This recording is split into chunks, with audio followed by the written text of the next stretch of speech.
মুমূর্ষু অবস্থায় মৃত্যুর সাথে পাঞ্জা লড়ছে পরিচালক ও নির্মাতা মোস্তফা সরোয়ার ফারুকী। কেঁদে কেঁদে একই বলল তার স্ত্রী নুসরাত ইমরোজ তিশা। বিস্তারিত জানতে ভিডিওটি শেষ পর্যন্ত দেখুন।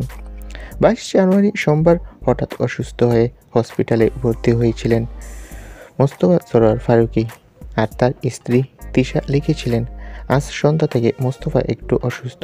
ডাক্তারের কাছে নিতেই ডাক্তার বলল এনজিওগ্রাম করা হলো, ছোট একটা ব্রেন স্ট্রোক হয়েছে ওর, নিউরো আইসিইউতে অবজারভেশনে আছে এখন। সবাই মোস্তফা সরোয়ার ফারুকীর জন্য দোয়া করবেন।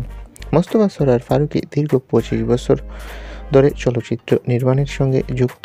তার নির্মাণ করা উল্লেখযোগ্য চলচ্চিত্রের মধ্যে bachelor, third person singular number, television, পিঁপড়াবিদ্যা, ডুব ইত্যাদি জনপ্রিয়।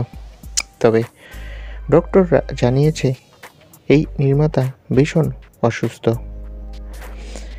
নুসরাত ইমরোজ তিশা সংবাদ মাধ্যমে কেঁদে কেঁদে বলেন, আমার স্বামী ভীষণ অসুস্থ। এরকম বিপদে আমি জীবনে কোনোদিনও পড়িনি।